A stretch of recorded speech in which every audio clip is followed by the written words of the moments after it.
Fala pessoal, boa tarde. Retornando aqui o nosso reta final para o TJ Ceará na disciplina de Direito Administrativo. Nesse bloco 2, a gente vai falar sobre um tema que com certeza estará na sua prova, que é o tema Poder da Administração Pública. Beleza? A gente sabe que a administração pública, ela goza de um regime diferenciado jurídico e ela tem alguns poderes específicos da administração pública e aí são esses poderes que a gente vai falar agora. Beleza? Pessoal, pegue aí, vamos começar aqui olhando a questão número 1, certo? Essa questão número 1 é uma questãozinha que fala sobre a diferença do poder hierárquico para o poder disciplinar. Lê comigo, ó. O subsecretário do Estado de Administração Pública, no regular exercício de suas competências, decidiu instaurar processo administrativo para aquisição de produtos de limpeza, o que veio determinar a seus subordinados de modo expresso. Ao tomar conhecimento do ocorrido, o secretário de Estado da Administração Pública decidiu revogar a decisão tomada, por vê-la como contrária ao interesse público. Sobre o prisma dos poderes administrativos, o ato praticado pelo secretário de Estado é emanação do poder. Pessoal, preste atenção. Entenda. Você não pode confundir na sua prova poder disciplinar de poder hierárquico e muito menos com poder de polícia. Observe em tela que a gente vai escrever aqui a diferença entre cada um deles, certo? Vamos lá, observa comigo. Eu tenho o poder hierárquico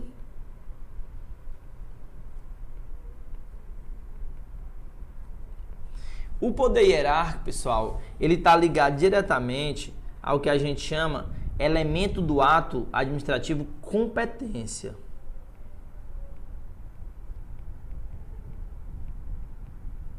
E a gente sabe que essa competência, ela pode ser em algumas situações delegadas ou avocadas. A gente já viu isso no nosso módulo anterior de ato administrativo. E aí, pessoal, existe também o que a gente chama de poder disciplinar. E muito aluno confunde na hora da prova a diferença entre poder hierárquico e poder disciplinar. Pessoal, o poder disciplinar é o poder que a administração pública tem de impor sanções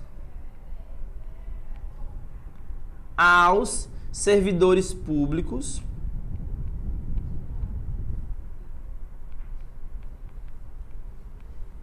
vinculados.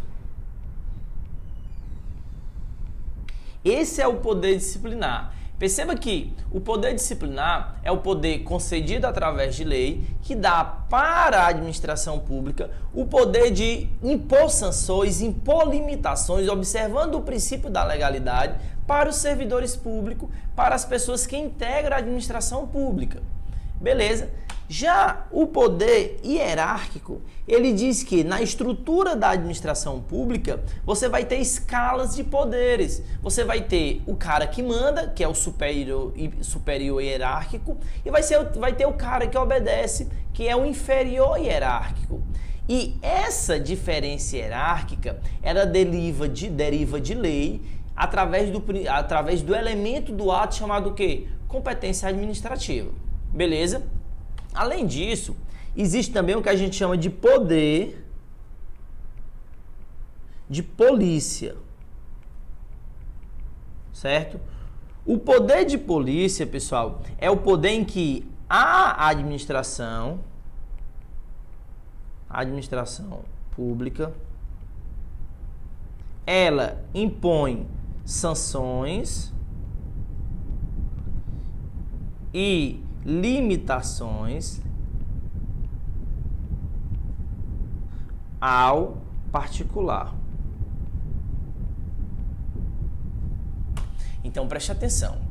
Primeira coisa que eu quero que você guarde na sua cabecinha, a diferença de poder disciplinar para poder de polícia. O poder disciplinar é um poder que a administração pública deve disciplinar, impor limitações e impor sanções para a própria administração pública.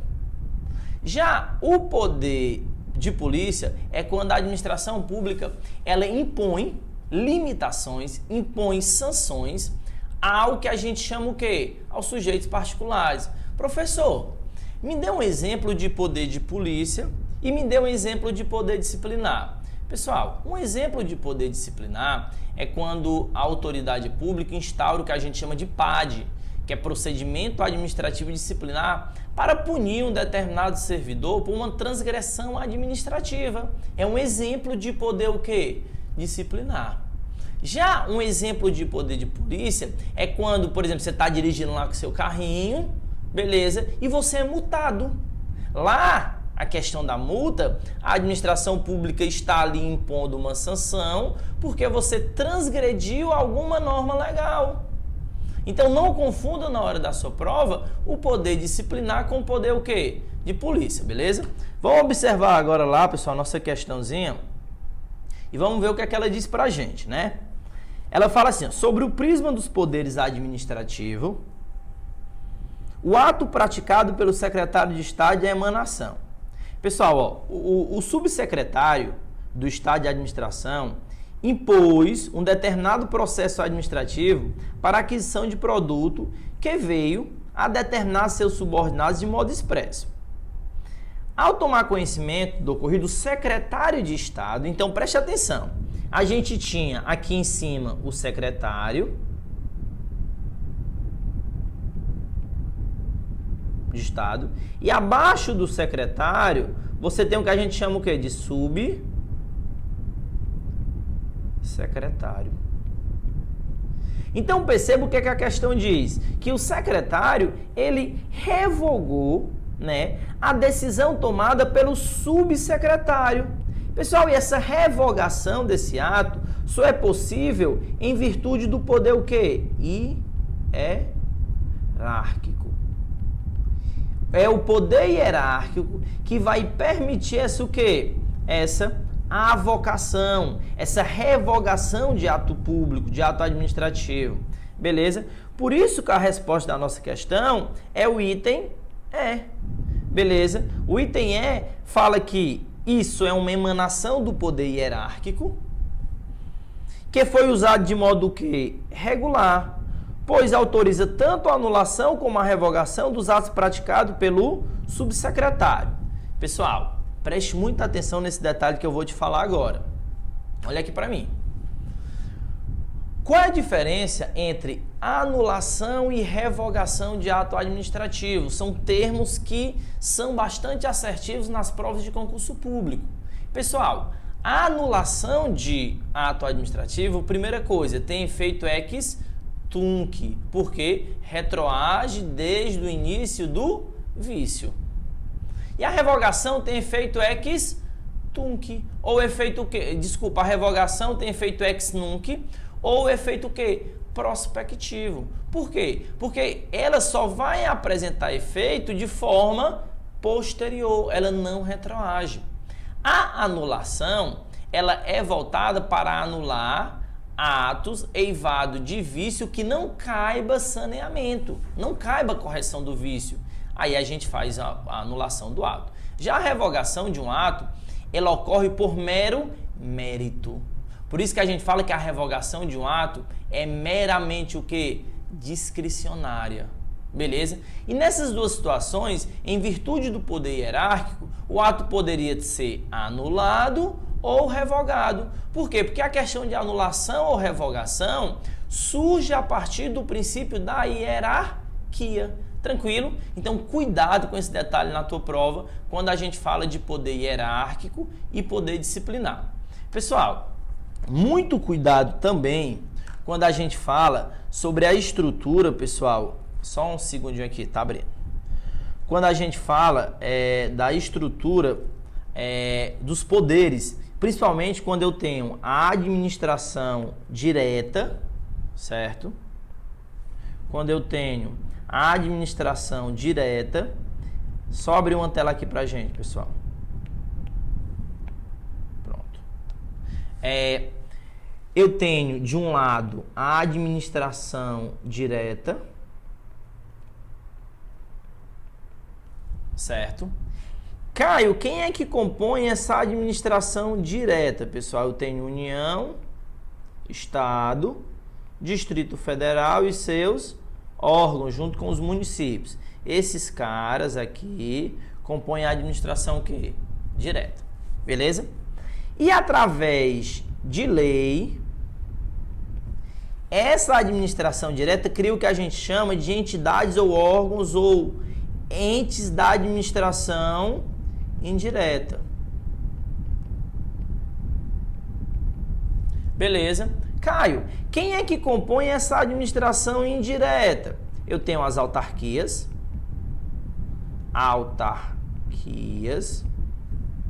Perceba que as autarquias, você não pode esquecer que elas são o quê? Criadas por lei. Guarde isso. Toda autarquia, ela é criada por lei. Já quando a gente fala de as sociedades de economia mista, exemplo, Banco do Brasil, ou as empresas públicas, exemplo, Caixa Econômica Federal, ou as fundações públicas. Pessoal, essa galera aqui é o que a gente chama de administração o quê? É esse pessoal aqui todinho, é o que a gente chama de administração indireta. E aí, pessoal, esses entes, ó, sociedade de economia mista, empresa pública e fundação pública são autorizadas por lei. Então, macete de prova, guarde isso.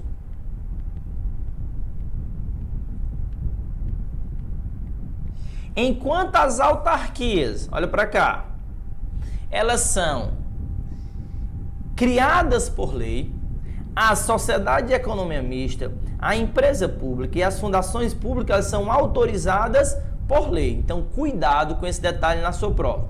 E outro detalhe que a gente chegou em toda essa estrutura da administração pública de organização para falar sobre o princípio da especialidade, ou o princípio da tutela finalística. Pessoal, perceba que, por mais que a administração direta foi criada a partir da administração o quê? Indireta, então essa administração indireta, ela é criada a partir da administração o quê? Direta, né? Porém, entre eles não há, e isso é o detalhe de prova, não há subordinação. Pessoal, se eu quisesse passar nesse concurso, eu guardava isso com muita informação. A administração indireta, ela não é subordinada à administração direta.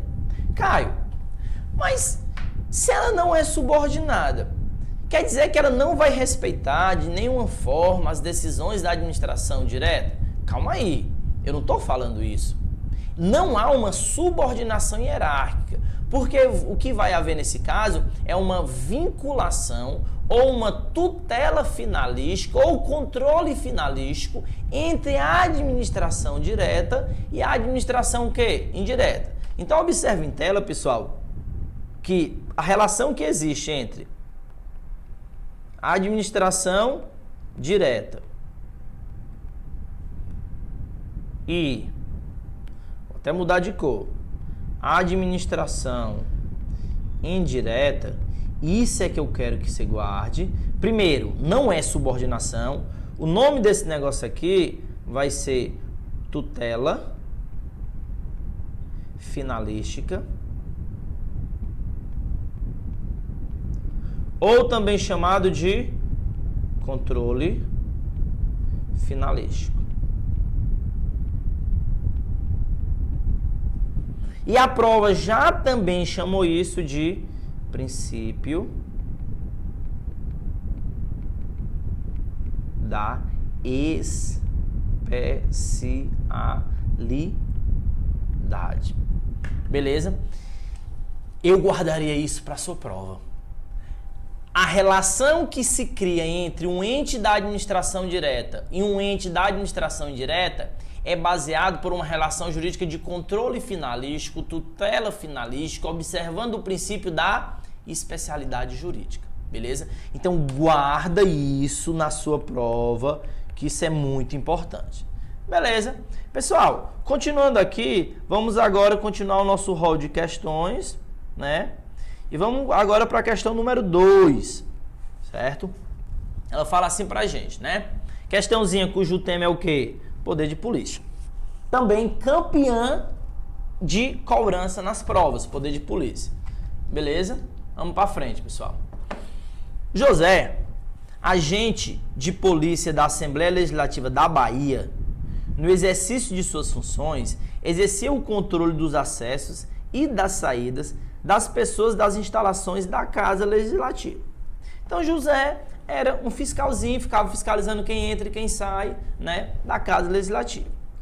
O cidadão Joaquim, para entrar no Parlamento Estadual, passou pelo portal de detector de metais, momento em que o aparelho emitiu um som e acendeu luz vermelha, constatando a presença de algum metal. Em seguida, com a concordância de Joaquim, José procedeu à sua revista pessoal, encontrando apenas um celular que o cidadão carregava no bolso, sendo-lhe franqueado o acesso à Assembleia Legislativa. No caso em tela, a atuação de José foi embasado em que poder da administração pública, pessoal? Pessoal, qual o poder da administração pública em que ela usa para impor sanções, para impor limites, tá, ao sujeito particular? Que poder é esse? É o poder de polícia, né? Observa que a única questão, as únicas alternativas que falam sobre o poder de polícia é o item E, beleza? E é a resposta da nossa questão. Ele fala assim, ó: isso reflete o poder de polícia, pois o agente público, no exercício da sua função que fiscalizadora e preventiva, tem o poder de praticar atos concretos nas formas da lei para condicionar a liberdade dos indivíduos pela supremacia do interesse público. Pessoal, o poder de polícia é a materialização do princípio da supremacia do interesse público. O poder de polícia é quando a administração pública impõe limitações, sanções ao particular para ter melhor interesse público, para que haja um melhor convívio público. Por exemplo, multa de trânsito, multa por fiscalização, controle e saída de aeroportos, beleza? Tudo isso é a materialização do poder o quê? De polícia. Beleza? Então não esquece, pessoal, que esse poder de polícia, ele é inerente à entidade de direito público, beleza? E esse poder de polícia, ele goza de algumas características que eu quero que você guarde. Ele goza da primeira característica da auto-executoriedade,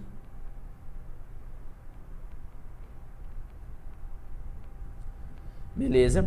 E ele goza também da característica da coercibilidade,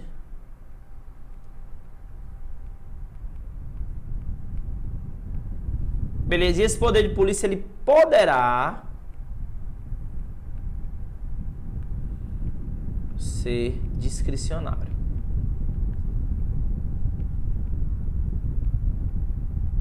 Beleza?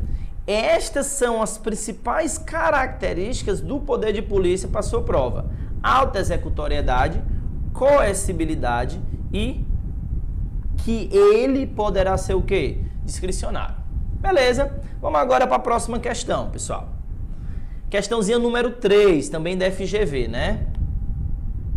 O que é que ela fala para a gente? João construiu um prédio de sua mercearia sem requerer alvará, né, de localização e funcionamento junto ao município de Salvador, invadindo inclusive a calçada. Após regular processo administrativo, diante da omissão de João, o município procedeu à demolição da parte construída ilegalmente. Beleza? A conduta do poder público está o quê? Primeiro, pessoal, João agrediu a norma. João construiu além dos limites da calçada, além dos limites permitidos pelo poder público. Então, a atuação do poder público, ela está o quê? Correta. Qual o poder da administração pública que dá competência para que haja essa demolição? O poder o quê? De polícia. E não precisa de consentimento da tutela jurisdicional, porque nesse caso você tem o princípio da alta executoriedade. Por isso que a resposta da nossa questão, pessoal, é o item B de bola. Perceba que a conduta do poder público está o quê? Correta. Calçada em seu o quê? Poder de polícia. Dotado do atributo do quê? Da auto-executoriedade. Tranquilo? Então, nesse caso, a administração pública, ela age através do seu poder de polícia, que tem a competência, que tem um dos seus atributos principais, a auto-executoriedade. Beleza? Vamos agora para a questão número 4, pessoal. Também sobre poder de polícia. Pessoal, olha para mim aqui. Se eu pudesse te dar, dizer assim, olha, cara, dentre os poderes administrativos, qual deles você deve estudar para a sua prova? Eu dizia, sem via de dúvida, que é o poder de polícia. As bancas amam o poder de polícia. E se as bancas amam, você o quê? Adora, venera, né? Porque o negócio é a gente saber o que a banca quer na sua prova, beleza? E poder de polícia vai estar lá, tranquilo? Pessoal, vamos lá agora ver a questão número 4. As atividades que envolvem a consecução do poder de polícia são sumariamente divididas em 4 grupos, a saber, legislação, consentimento, fiscalização e sanção, beleza? Então esse é o que a gente chama de ciclo de polícia, né? Legislação, consentimento, fiscalização e sanção, beleza? Aí ela continua.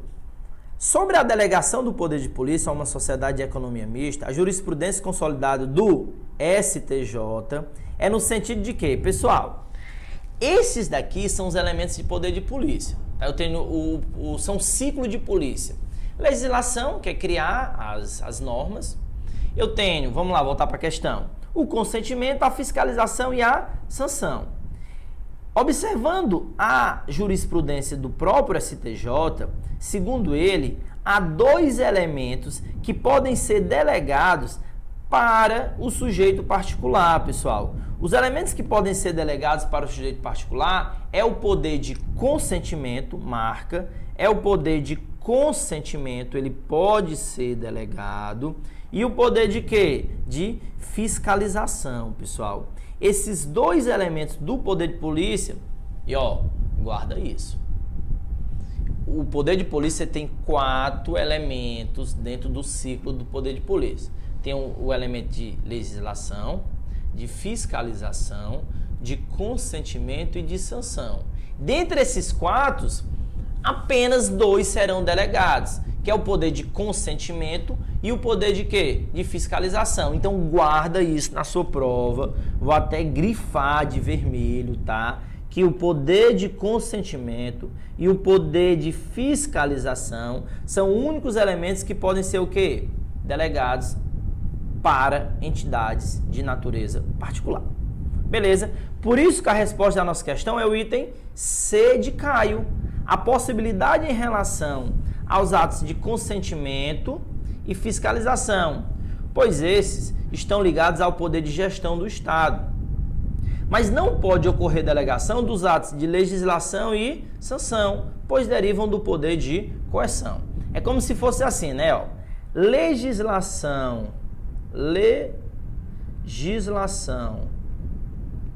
mais sanção são elementos não delegáveis.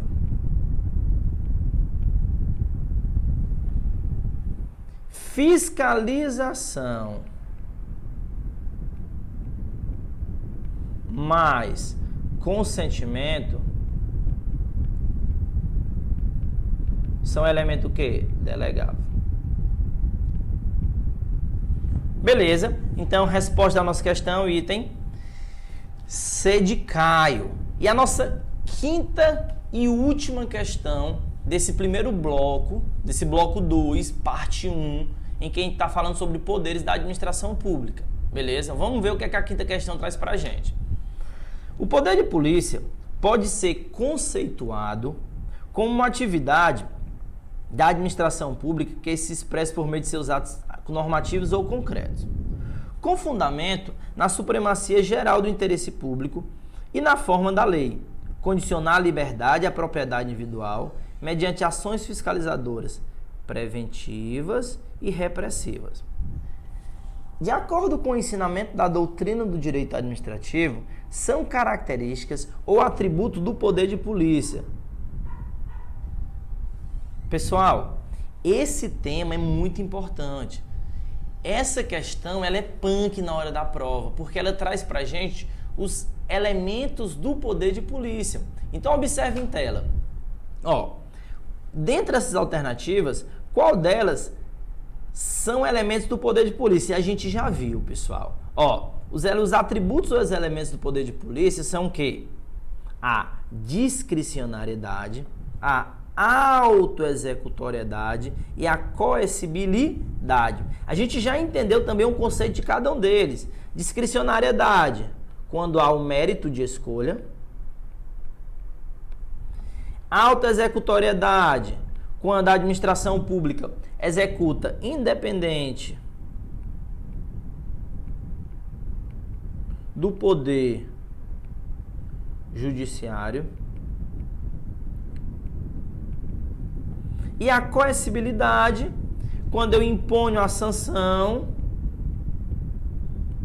independente do interesse o quê? Do particular, beleza? Esses são os 3 atributos do poder de polícia, beleza?